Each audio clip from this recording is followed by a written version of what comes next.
right, Pat. Before we start this podcast, I have a little test for you. All right. What is this test?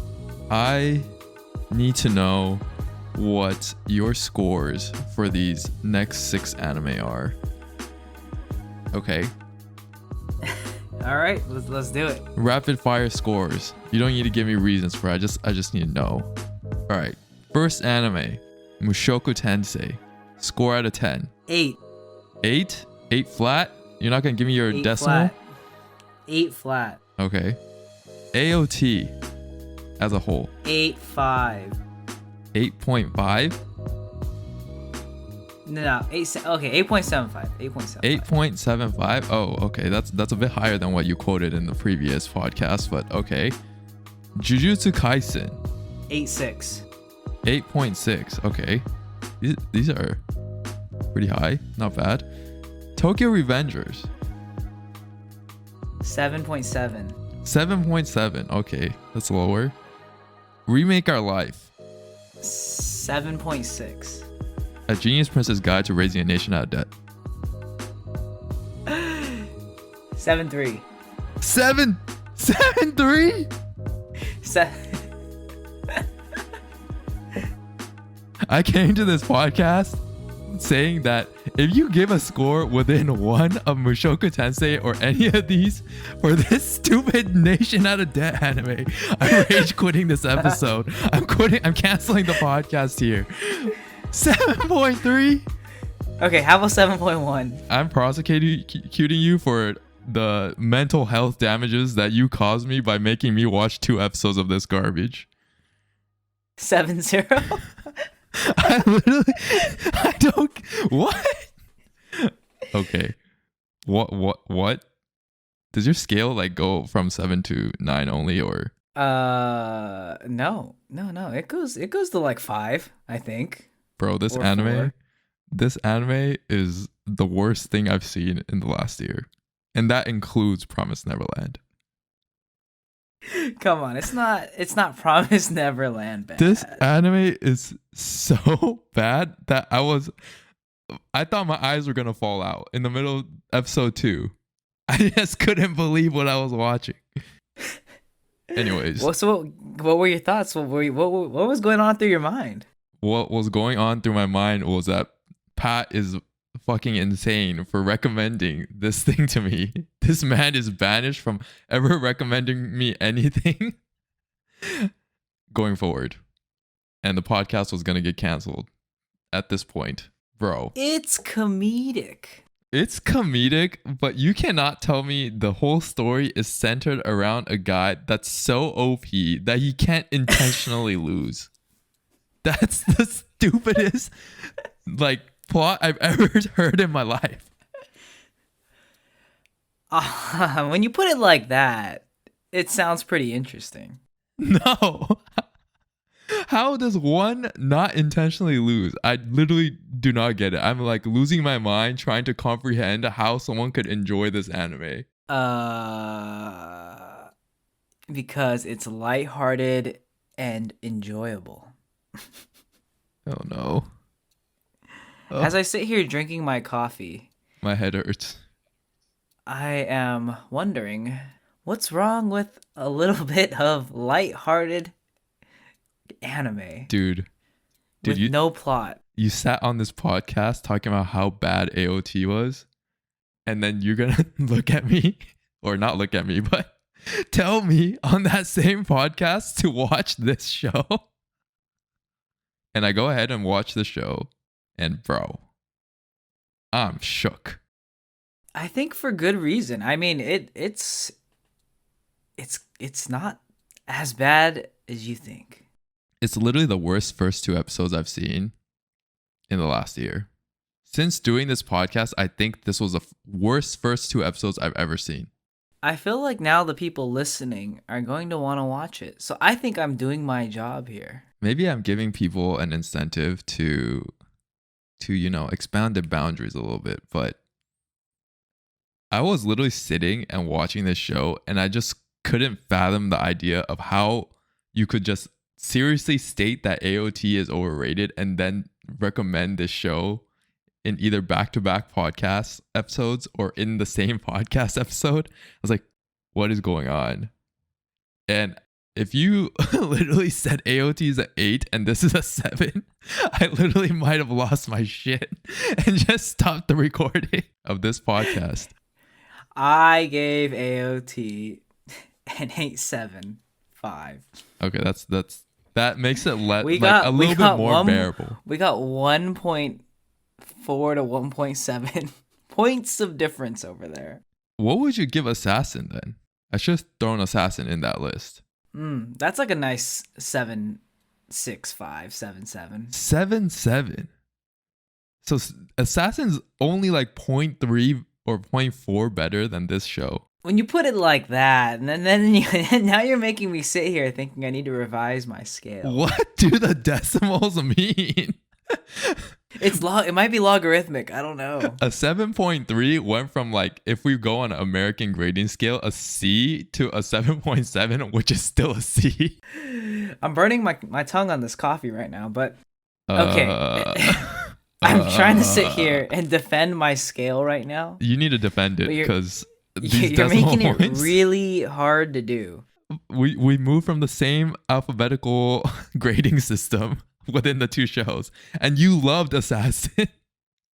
I do love Assassin, but Assassin's not like a great plot either, but it is a lot better than the Genius Prince. But the Genius Prince is kind of funny. I mean, I sit here and I'm kind of entertained. I wouldn't say I'm not entertained. Is it good because of how laughably bad it is? Because if you tell me that, I will understand. It makes me laugh over how absurd and dumb things progress in the anime. There's literally like no progression in the anime. And that's what's funny. I think it's really funny when you look at it as a face value, as the whole. It's pretty funny.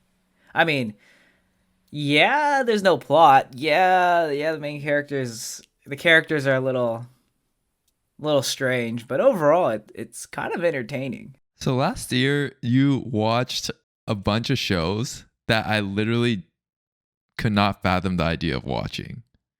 And if they're all on the same level of this, Battle Game in 5 Seconds, Say It Again, Soki. Okay. No. Slime. Battle Game is worse. Battle Game is much worse. Peach Boy Riverside is much worse. Are you sure about that? I'm like thinking maybe the show is a good representation of all those shows. If that's what you're watching, you should probably spend your time doing something else. This show is better than Peach Boy and Battle Game. Yes, I did watch those. Yes, I wasted lots of hours in 2021. But at least I'm expanding my scale. How about the Slime Show? Is this better than the Slime Show? Which Slime Show? Not the reincarnated one, but the one about farming slimes for 300 years. Oh, I'm sneezing. People are already talking shit about me. Ugh. But no, this is better than that Slime Show. Oh my god. That means if this is better than all the shows, I literally can't even picture how bad the other shows are and why you spent almost 12 hours or something watching all those shows. It's all for the reviews. It's all so that one day when someone says, "Have you seen this show?" I can sit here and say, "Yes, I've seen everything." But you literally didn't watch AOT till now. You watched all these shows before you watched AOT. I was saving AOT to binge. There is a difference. Yes, I did not watch a lot of other good shows like Odd Taxi, To Your Eternity. Oh god. Fruits Basket. I'm sure they're all much better. But I can say I've watched a big range of anime in 2021. I don't know if it's a big range. Your scale only goes from 7 to an 8. Peach Boy Riverside's a 5. Let's get it right. Okay. I'm glad there's at least one show that got to a 5, but when you sent me some text off the podcast that this was zero point 0.5 points within Skate the Infinity, I was molding in my seat. I literally thought I was gonna lose all my hair in that one sitting. That this was within even 0.5 of Skate the Infinity.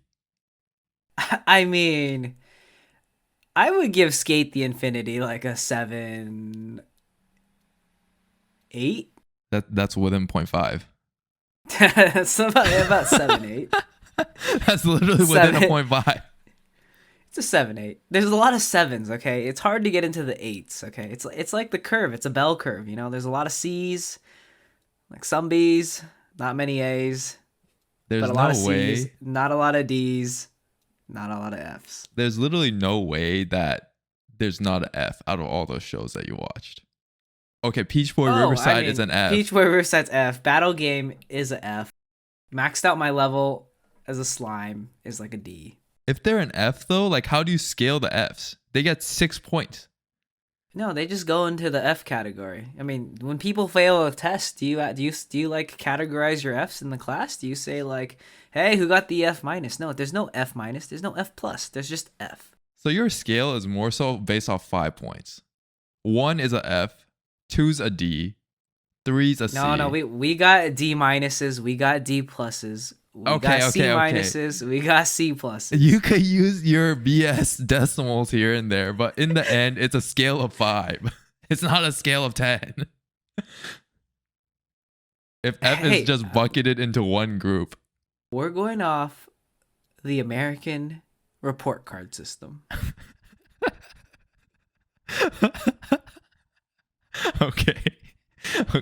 I just need to keep this in mind because when you tell me the scores of these shows, I've been wondering how you differentiate between your decimals, because you would tell me like, oh yeah, Demon Slayer is like 8.2 whatever, or Attack on Titan is at 8.7. I was just like, how does this guy differentiate between 0.4 of an anime? That seems like a lot of work. See, the 0.1s start becoming very important when you get in the 8 categories. When you're in the 7s, you know, there's a big gap between all the points. But see, in the end, it's just a 5-point scale, man. You literally have 5 categories, and within that, you have decimal points. But in the end, the overarching scoring system is 5 points. I mean, how can you give something? I just can't give myself. See, I can't see myself giving a 2 or a 1. Dude, this is a 2. It's just this show's a 2. It is not a 2. A Genius Prince's Guide to Raising a Nation Out of Debt. It is not a 2. This is the most 2 show I've seen in the last year. It just screams 2. You haven't seen enough bottom tier anime, man. I don't know what else to tell you because there's a lot worse out there. I need to watch a lot more 2s and 3s in order to differentiate between the 2.5s and the 2s. You need to expand your vocabulary of bad. I don't know if I have the time to do that, but this show just screams 2. Maybe a 3. Maybe I'll give it a 3, but it's definitely down there. You know, out of this season, it's like the 6th or 7th highest, you know? Maybe 7th.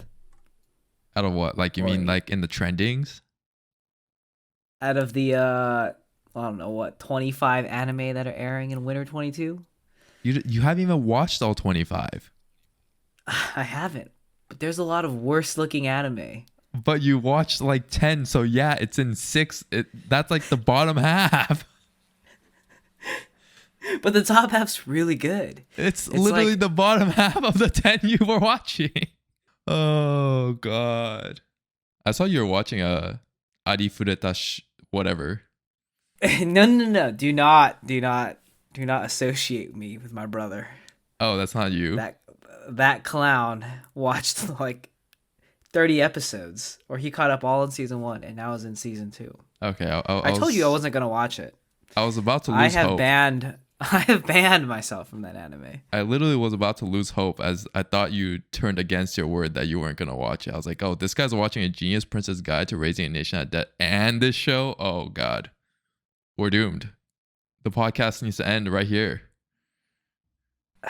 You know, I'm sure someone out there is watching The Genius Prince's Guide and feels entertained. They sit there amused. No, don't worry. I know one other person that actually likes the show. I don't know them, but I know them through a friend. And I'm shook that I know two people that like this show because that equals the score that I would give it, a 2. I think you're just a harsh grader out here. You seem like these controversial judges in the Olympics. Maybe. And I think we will get to that as well because one thing I want to talk to you about in this podcast episode was the Reddit Anime Awards, and I want to get to that at the end because we've been doing a lot of these anime awards things, and you know it's just getting repetitive that we're talking about it.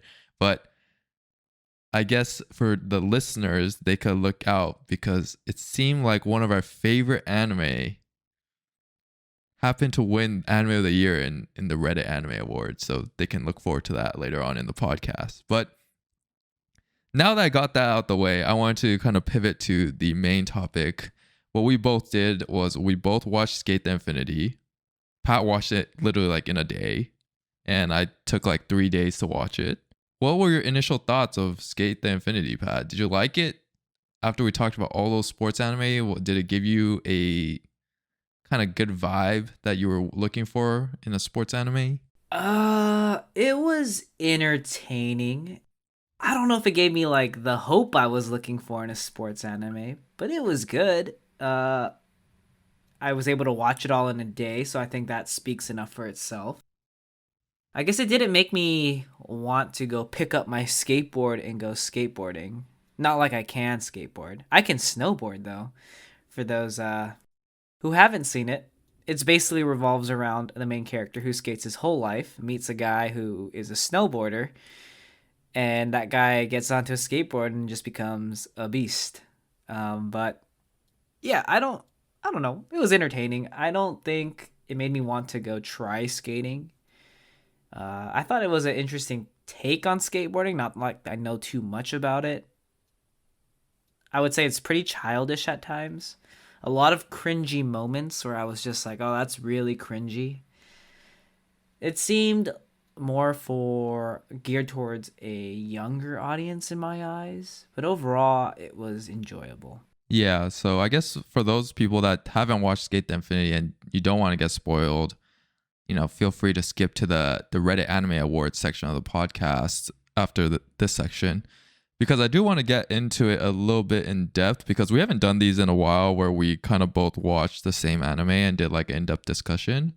I think the last one we did was actually Promised Neverland, which was almost like 8 months ago or so. Kind of going off the main, I guess, aspects of an anime. I thought the animation, just starting from the first category in terms of animation, I thought the animation was actually pretty good. It's done by Bones. And I don't know if you felt the same way, but I did get kind of this vibe that I got from Vanitas, where the color schemes, the vibrancy, the hues, the saturation, like it's very bright and it's very colorful. And it seemed like they were trying to do that basically to capture the audience's attention and have something that's very much like eye candy and easy to watch. But I don't know, maybe you had a different view. What did you think about the animation so far? Or I guess for the entire show? You know, the animation wasn't bad. I agree. It was very colorful. I mean, I'm pretty sure every single character, now that I think about it, had a different hair color, which is kind of strange if you think about it. That's what they do in Kuroko though. But oh, I guess you're right. Maybe it's just no. It's kind of interesting, but the art is not bad. It's not bad for a skating anime. I would think it would be a little older style art. It's not, I would say, as clean, or the lines probably aren't drawn as probably vibrant as they are now in a lot of the other anime. But overall, it's not bad. It's like pretty good. It's entertaining. Yeah, you brought up a good point about the color, the hair color. I want to get into that later when we talk about the characters and the character design. But For the animation, I thought like the scenes where they had like the racing, the camera angles were pretty interesting. Like you go kind of low with the skateboard and you're like close to the ground sometimes. Other times like they'll show it from like a higher up perspective, like bird's eye view where you can see them from the top. Other times it's like in line with where their eyes are. So then you get this like different dynamic of the whole skating and racing situation. So I thought that was interesting, but for me, like as the story progressed, it kind of became dull because it was the same thing over and over again. And I think that's part of the issue with the plot, which I'll get into later as well, because they're doing the same race over and over again in the end, right? Because it takes place in this racetrack called S that Adam is kind of the executive over, I guess, or who started it.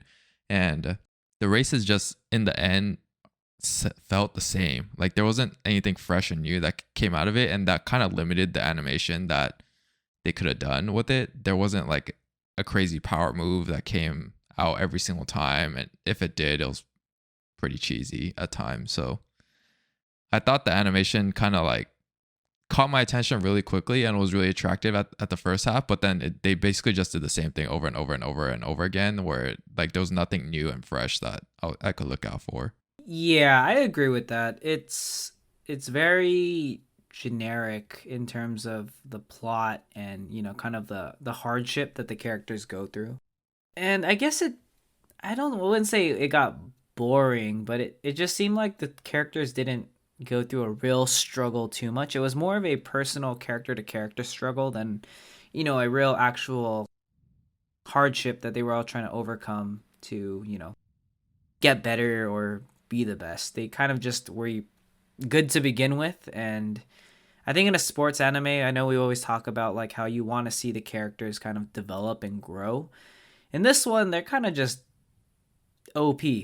So that's interesting. And then every character has like a special move, I guess, except the main character.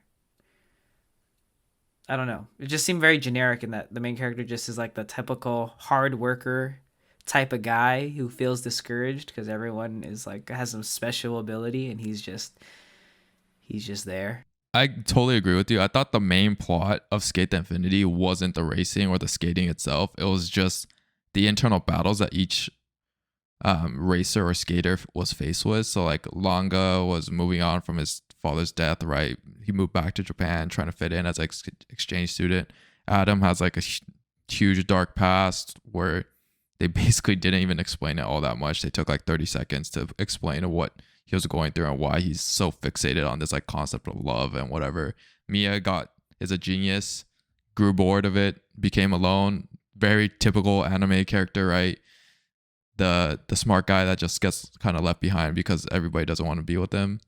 And then yeah, like you said, Reki is like the main character who is kind of the hard worker, but now like someone new comes in, Langa comes in, and then he's kind of faced with this like internal battle of like not just jealousy, but he doesn't know what to do. Like he starts questioning like, did he put in enough effort? Does he not have the talent to keep skating, etc.? And then all these people just kind of have to go through the internal battles that they're faced with. But going off of what you said, I really, really hated that every single character was like this like anime trope, this like very standard anime trope where we've seen every single one of these characters in some other show before. Like the hard worker who starts questioning everything, the exchange student, or like the new guy that's on the block that's god tier level. It kind of just reminds me of the whole Kageyama and Hinata dynamic of Haikyuu as well, where Langa starts getting like fixated on just being like, I need to get better, better, better to be Adam, and then Reki is just trying to figure out how to have fun with skating. And yeah, that I didn't really like that part of the plot, to be honest with you, or it got boring after a while. It does get boring, and now that you brought up Adam, I think he was the thing I hated the most about the show. I really did not like Adam, and I know he was voiced by the same guy who voices Rosewall and ReZero, which might have been part of the reason. But I just realized this is I think he might have been the most famous voice actor in the series.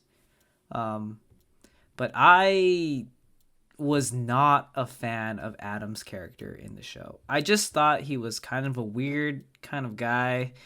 Just the way he portrayed his problems and the way he acted, I just didn't like it. He didn't really seem like an antagonist so much as more of just this eccentric kind of character who they were trying to make as a villain.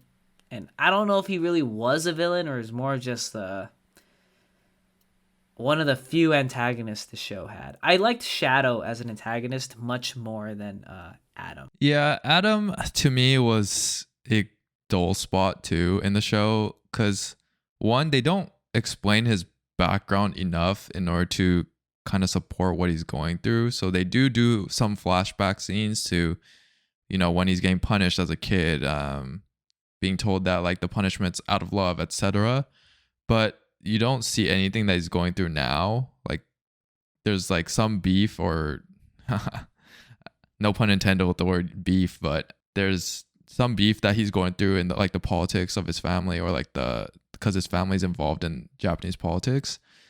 But like they don't really explore that whole situation either. So I don't really know what he's going through on a day to day in order to like drive him into this kind of dark hole of skating and skating extremely aggressively to hurt other people, etc.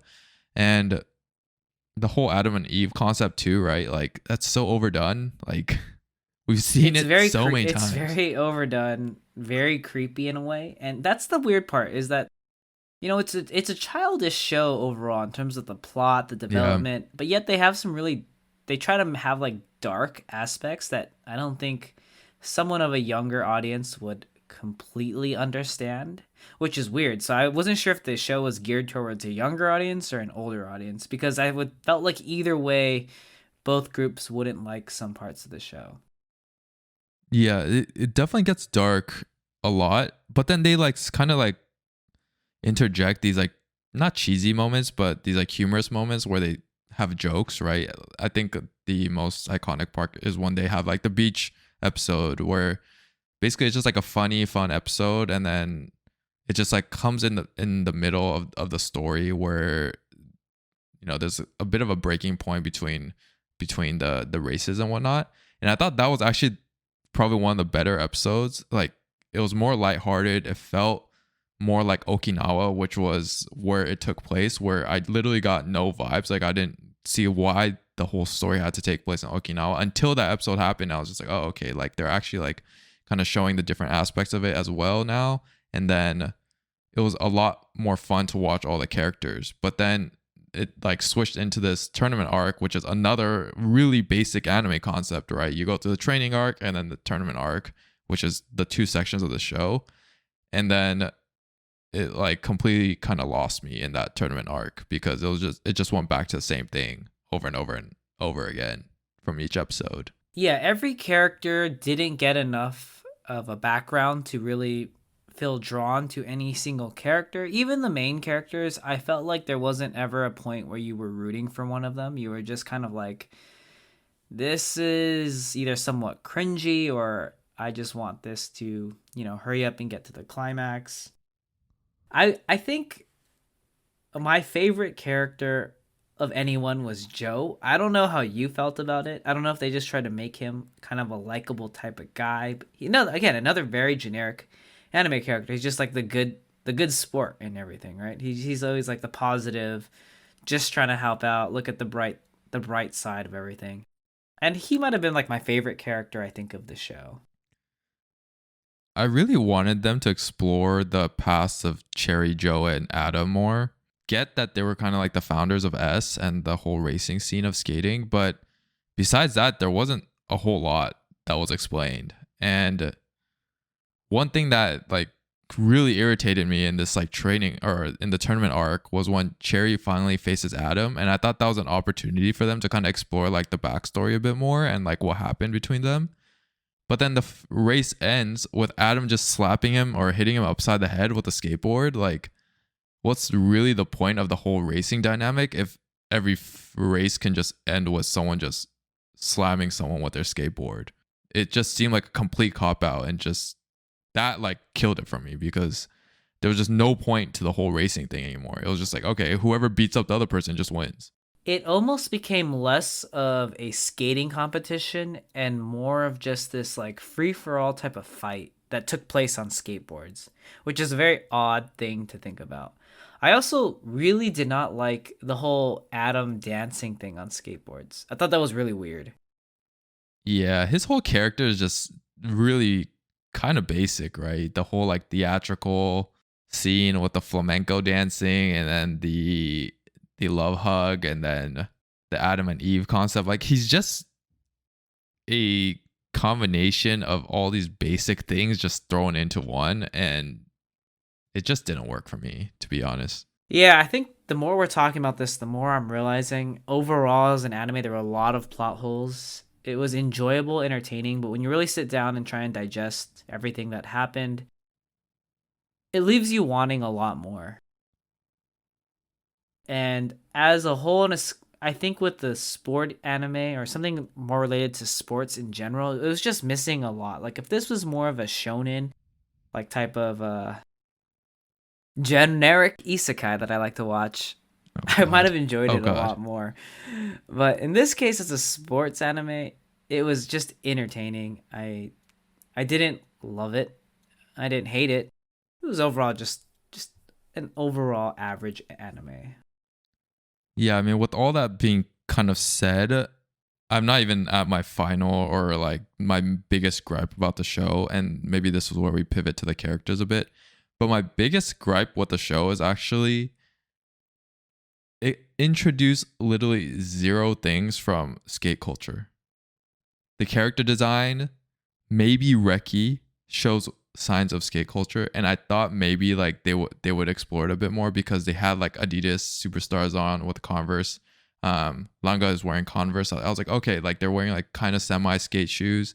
The people at S are dressed up in this like skate culture vibe, and then they introduce all these characters, and they have nothing to do with skating. Adam obviously is the furthest thing from it. Shadow is nothing to do with skating. Cherry is just your basic like cherry blossom, Byakuya from Bleach kind of vibe kind of guy, and then Joe is your typical buff dude that's in any show, and then Mia is like your typical small kid that's a genius.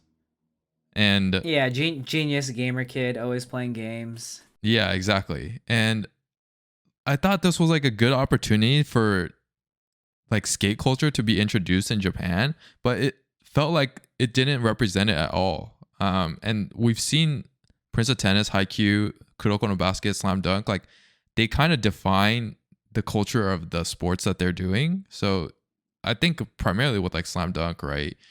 Like you can see the basketball culture that's kind of behind it. And then also with Haikyuu, you could kind of see like the volleyball culture. But I literally got nothing out of this. Like it just felt like they were trying to put together like a futuristic anime, and then like they're like, okay, what sports hasn't been done by anime yet? All right, skating, let's just throw it in there. And that was it. Like there was no significance to like why it had to be skateboarding because there was just no culture that was reflected through it. Yeah, I guess besides some of the moves, right, like the ollie or grinding on a rail, them practicing in a, I don't know if it was a swimming pool, but they called it a bowl, Yeah. or just doing casual skating around the school. I would say most of it, if you were really a skater, and I'm not a skater, so I can't speak. I would think you would felt like it did an injustice to your sport. Yeah, exactly. And I don't skate either, but at the same time, like we just saw skateboarding for the first time in the Olympics, right? And you can kind of see like just compare and contrast just from that and be like, oh, this doesn't look like what we just saw. And it just doesn't seem like a good depiction of kind of the skate culture just in the end. And that was like my biggest thing. It just felt like a show that had a bunch of anime tropes and a bunch of basic anime things smashed into one that works. You know, the shonen theme and the shonen storyline kind of works all the time, but like it didn't have to be skating. It could have been literally any sport and it would have been fine. Yeah, honestly, I would have enjoyed it more if it was actually a snowboarding show. Yeah. Um, And the reason I say that is skating, in the way I see it, you don't really ever go on top of a hill and say, I'm going to race you down. Yeah. Yeah. It's more like you guys all do your own moves. And I feel like with the skating kind of community, you don't you don't put others down for not being great or as good, or just not as talented maybe. It's more of a like, it's a community that picks each other up. I guess that's what I see when I watch videos. And it's not really a race. I could see if it was like snowboarding or skiing. I could see a race in that regards, right? Like you're actually trying to get a faster time. With where I feel like a snowboarding, everyone's just trying to improve themselves, do certain tricks. And I didn't really understand why it was a race actually. Yeah, that was another thing I highlighted too. I was like, where's the half pipe? Where's the skate parks where you do the tricks? It's just a race. It just feels like they took Tokyo Drift and added skateboarding to it. Yeah, and maybe that's why Langa really liked it, because the way they portrayed it was closer to snowboarding than it was to skateboarding. And yeah, and like it was like Tokyo Drift, right? They were trying to turn corners. Oh, he's accelerating too fast. He's gonna crash. Like he's got to do some crazy trick to turn that corner, or just be insane and jump 50 feet off a cliff and hopefully land it. Yeah. Which without helmets, there's no safety at all. It's a bit strange in that regards. Yeah, that was my first initial impression. I was like, oh, they're racing down a hill. This is literally Tokyo Drift, but they just made it not driving in cars and made it skateboarding. And I don't know, it just felt like there was a lot of holes in the entirety of the show. Like I get it. They use a formula that works, the shonen formula, the characters, the what drives each character. All these things have been proven, right? You've seen these characters before in some other show, and they try to make it work. And to some people, it probably does work, but I just don't think it worked for me. Yeah, I 100% agree with you there. I don't think it really flew, and it didn't have the flow that you would expect a sports anime to have, which is unfortunate because, like you said, the art was decent, the overall character concept was all right, and they just didn't tie it together. I think they could have done a better job, and maybe it wasn't Bones' strong suit. That's kind of why, but it was just a strange anime overall, and I think for me, like, it was really cringy and some of the. I mean, I guess you could say some people would think it's a comedy. There's some comedic moments, but the comedy wasn't funny comedy to me. It was more cringy comedy. Yeah, some of it's a bit cringy, and I don't know. Sometimes Like it was okay. the whole Infinity, right? Like I kept trying to figure out what skate the Infinity. I was like, I don't know if where that's is this comedy. Infinity coming from, right? I was like, where is this Infinity coming from? I thought that was actually. I was like, they should have just called it Skate. It had no need for this Infinity. Yeah, I was okay. like, this is so lame. I was like, oh my god, this is lame. That part's not really comedy, right? That's just like brotherhood, I guess. And then they just kind of threw in the infinity sign off a fist bump. I don't know. It's a weird sign. It was. I mean, I feel like in anime you have a lot of opportunities to make cool handshakes. This one was not it. They definitely forced it. Something. This one was not it. Yeah. I will say though, the bright spot of the show for me was actually the opening and ending. I actually really liked the opening and ending. So at the very least, I got a good opening and ending out of it. The music, right? The music wasn't bad. Yeah, I thought the score was pretty good too, like the racing score. I did want to see, kind of going back to the skate culture thing, like actual like kind of skate culture music. I don't know. It didn't feel like skate culture music. It was just like your traditional shonen music that came with it.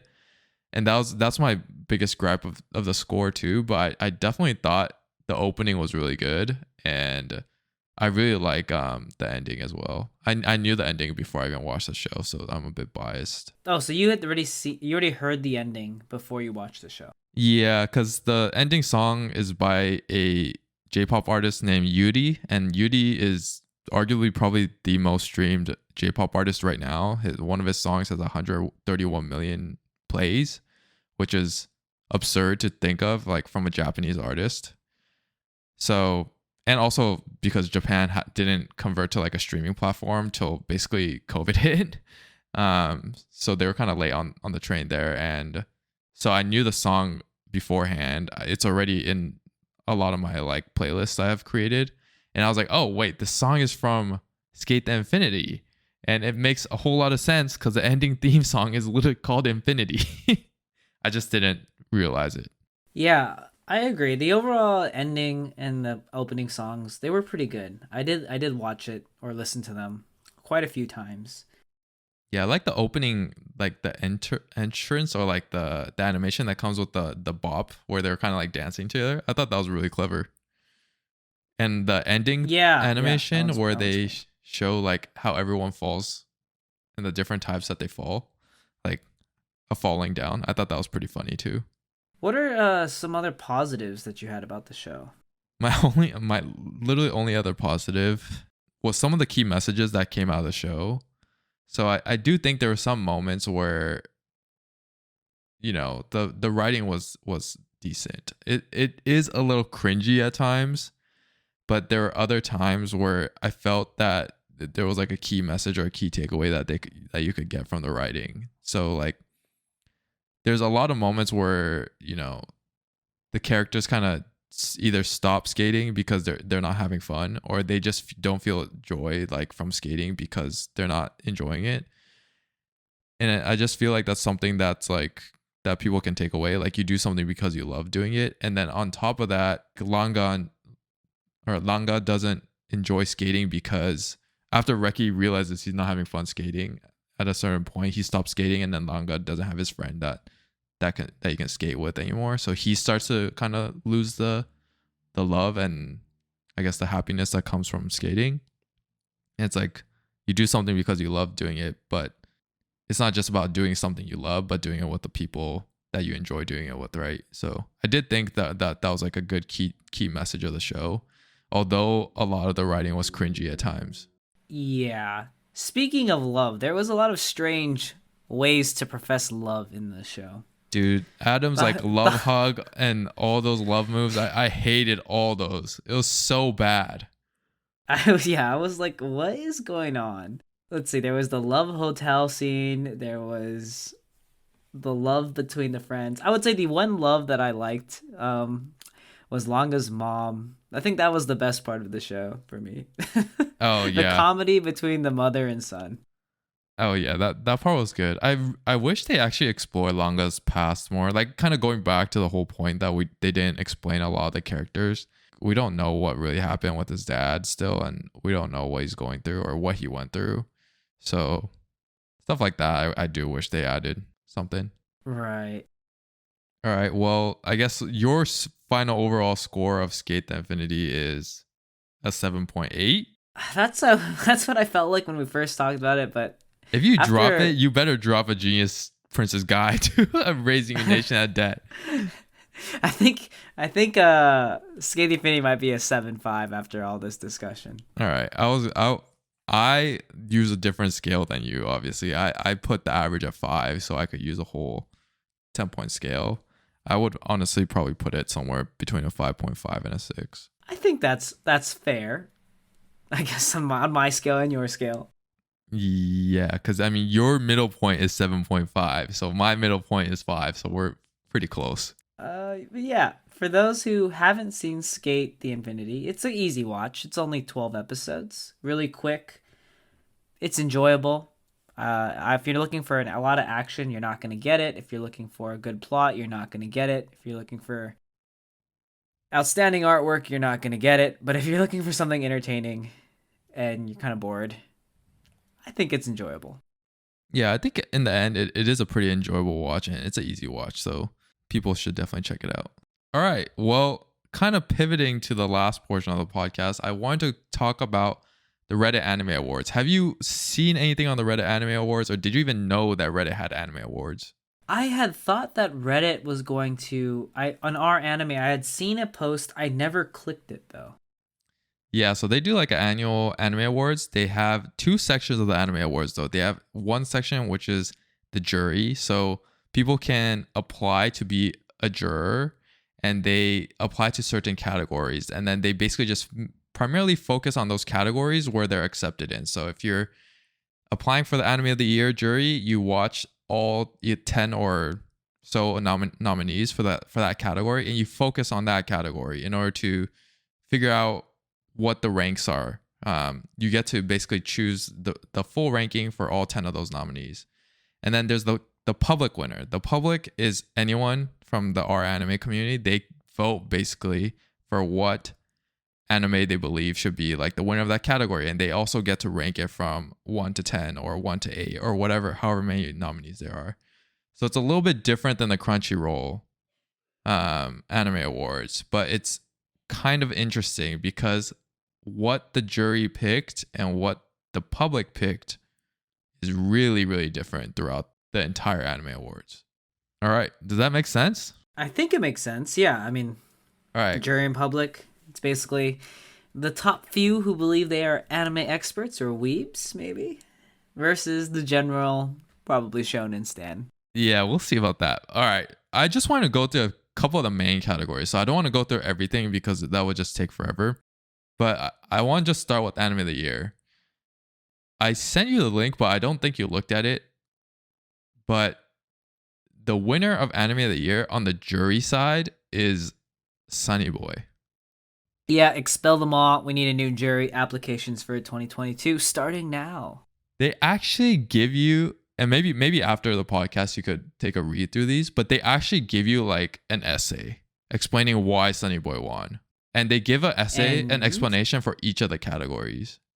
And a lot of people point at, it's like a coming of age story that has a lot of strengths in terms of how they tell the story. And because of like the simplistic setting that they create, you are having more like magnified view on the interactions of each characters. And on top of that, the visuals are amazing, and the score and the soundscapes that they create are tremendous according to them.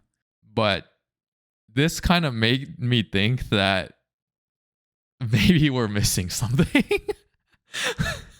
Like I said, I've watched all of Sunny Boy. I had a feeling I needed to watch it all, and I still didn't get it. I watched YouTube reviews on Sunny Boy. I tried to read about Sunny Boy. Do you think they're just trying to pull something out their ass? Maybe I'm just not. Maybe I can't appreciate. Maybe this is like when I go to a modern art museum and I stare at something and I just say, I don't get it. Maybe we're too monkey brain for this, because I still, obviously I didn't watch it, so I'm not 100% sure, but I don't really get it. You'll see in some of these like major categories, Sunny Boys actually won a lot in the jury side, not the public side though. I would not argue with the comment that it's an experience and that it's vibrant. Definitely. It's intriguing. There's sci-fi. I'm like, based on tag. Like if you had asked me to give tags of Sunny Boy, I think the tags I would provide you would make you want to watch Sunny Boy. I would probably label it as sci-fi, drama, interesting, mysterious, psychological. But to me, there wasn't enough of any one category to tie everything together. It was really just an anime of a lot too much going on to really tie it to one specific category, and not enough development to really say it was coming of age. Though I can understand why some people say it was coming of age, and some people like that journey that the characters go through. But from an overall perspective and just kind of seeing how you can be lost in I don't know, time or a space dimension for so long, it's just kind of odd. All right, maybe this is my time to do homework, and I'll go watch it, and maybe we have a detailed discussion, kind of like we did with SK8 The Infinity, because I feel like we're missing something, and I don't know if we're ever gonna find that thing that we're missing, but maybe I just need to watch it, and then we could talk about it in more detail. A lot of the reviews say that Sunny Boy is really an anime that everyone is going to have their own take on. And you have to take that with a grain of salt, because basically means people are going to pull what meaning they want out of the anime. Whether it's there or not, they're going to pull for it. That's totally fair. All right. I just want to give you kind of the rankings from the jury side for the rest of it. Sunny Boy was number 1. Heike Monogatari was number 2, which we both didn't watch, so maybe something we need to watch. Number 3 was SSSS Dynazenon, which we also both didn't watch, so maybe another thing that we need to watch. 4 is Odd Taxi. 5 is Non Non Byori Nonstop, which is a slice of life show. 6 is Kobayashi-san Chino Dragon Maid S. 7 is Jujutsu Kaisen. 8 is AOT. 9 is Mushoku Tensei. And then Vivi Fluoride's Eye Song is at 10. So that's like the rankings that the jury put it in for the top 10. Any thoughts there? I mean, I guess I haven't seen for the top 5 anime. I don't really know. It's kind of a strange mix of anime. I don't know if I would agree with that. But I haven't seen it all, so it's hard to say. Yeah. It's interesting though, because the jury's job is to watch all these like in detail, right? After they get the application approved. So a lot of the public's not going to watch some of these like SSSS Dynazenon or Heike Monogatari. Maybe it's something, that we need to go watch now, that these people have actually focused on it and then actually think it's good. But on the flip side of things, the public voted the anime of the year to be Mushoku Tensei, part 1 and 2. And that was ranked number 1. I'll just go through the top 5. But rank 1 is Mushoku Tensei, 2 is Odd Taxi, 3 is AOT, 4 is Jujutsu Kaisen, 5 is Vivi. So a complete flip from the other jury side, where the bottom 5 minus Odd Taxi are in the top 5, and then the jury side's top 5 is in the bottom 5. So the public is a bunch of degenerates. AKA you. Bro, Mushoku Tensei is actually good. Although I picked Odd Taxi to be anime of the year. It's all right. All right. Well, so that was anime of the year.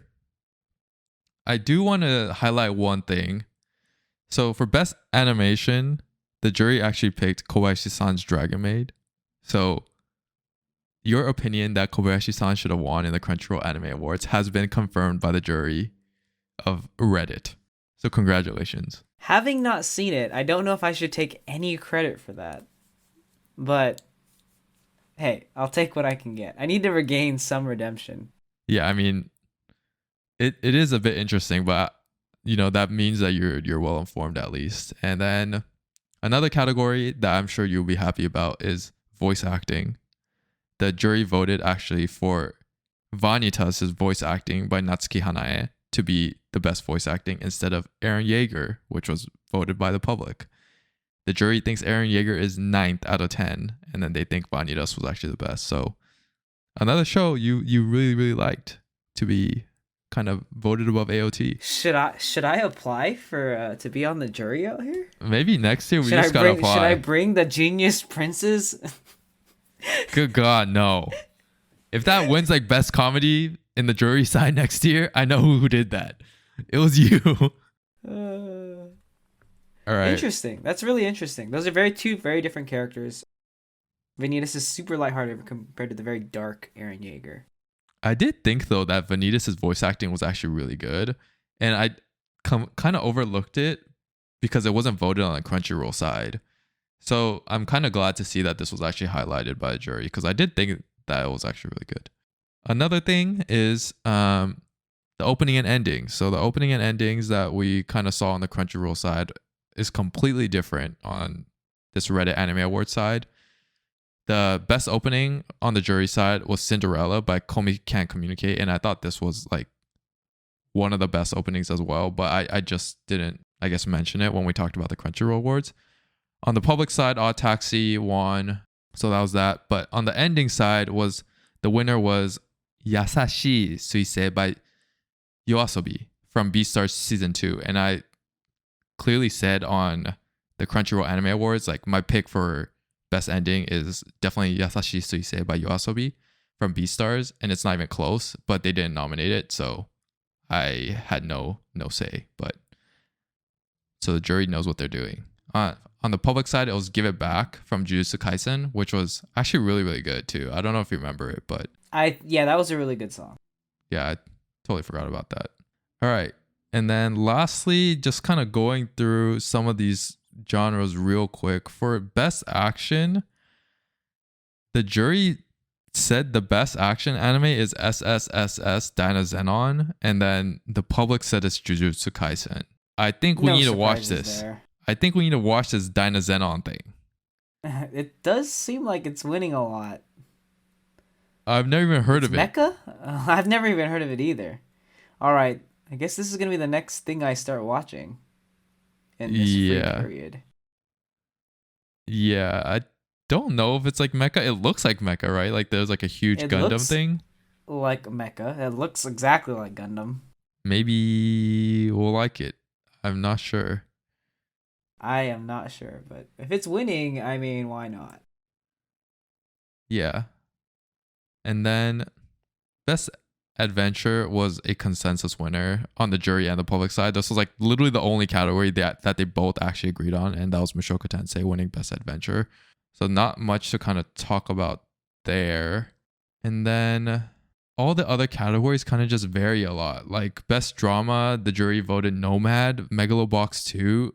The public voted for Violet Evergarden the movie, but the jury thinks Violet Evergarden the movie is like ranked 6 out of 8. So it's just like, it's just really all over the place.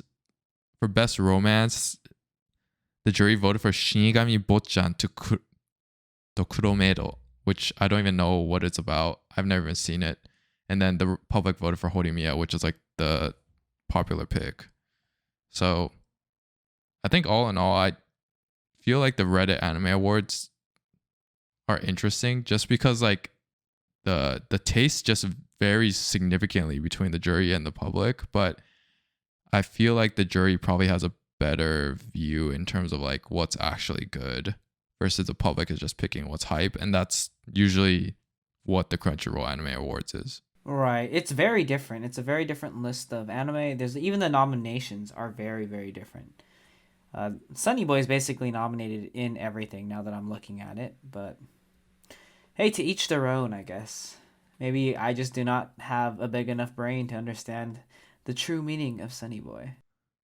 Yeah, the other thing that's like really interesting about this is when you kind of toggle the nominees section between like the jury and the public, it'll basically rearrange it for you and like what they voted for, like the ranking that they voted for. And everything is just like shifting all over the place all the time. So like there's just clearly a different taste or view on certain things. Like the public is clearly just picking the most iconic thing or the hottest thing that was there for the whole year. Like Mushoku Tensei being picked for a lot of these is in the public side is clearly just, I don't know, like hype that was built throughout the year. But then I feel like the jury is just doing a better, more level-headed job of picking what's actually good and then like kind of weighing all the different aspects of the anime to pick the winner. I don't know.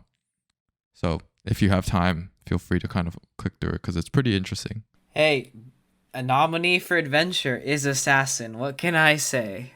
I'm not a lost cause. I think Assassin was sent 8th by the jury though. Yep, 8th out of 8th. Nice. It's nice. a 6 out of 8 though by the public. Yeah, because nobody knows what Yoru no Kuni is. We take those. Have you heard of Yoru no Kuni? I haven't heard of that. I haven't heard of it. But in the jury's eyes, it's second, so obviously it has something going for it. But I have seen 7 of those 8 nominated action or adventure anime. You watched Star Wars Visions? Have you not heard about Star Wars Visions? I have, but I'm shocked that you even watched it. Oh, my brother was making me watch it on TV. It was entertaining. Okay. At least you're spending time to watch some decent things in life. Hey, we gotta have a range. It's all about variety. No one wants a bunch of good jelly beans. It's always fun to add in some of the bad ones. Yeah, your range of 7 to 8. Yeah. Yeah, that's basically it. I think I just want to go through this quickly since we've been talking about anime awards a lot. But I guess any closing thoughts from you this week, Pat? I think as a whole, I'm continuing to just, work through some anime, catch up on some old ones. Honestly, I'm not looking forward to anything too much right now. I'm just kind of enjoying the moment, waiting for these AOT episodes to actually wrap up now that Demon Slayer has concluded. But I don't know, maybe one day we need to really go into some depth about Demon Slayer the plot versus Demon Slayer the anime. Yeah, we should probably talk about that probably down the line. I just don't want to spoil it to anyone that's still in the middle watching the Entertainment District. But I'm sure there's a lot to talk about there. The jury hates Demon Slayer if you haven't seen the Reddit Anime Awards, but the public loves it. So obviously there's clear issues with Demon Slayer too, and I think we both kind of recognize that. All right, what about you? Anything else you want to close with? I'll go do my homework on Sunny Boy.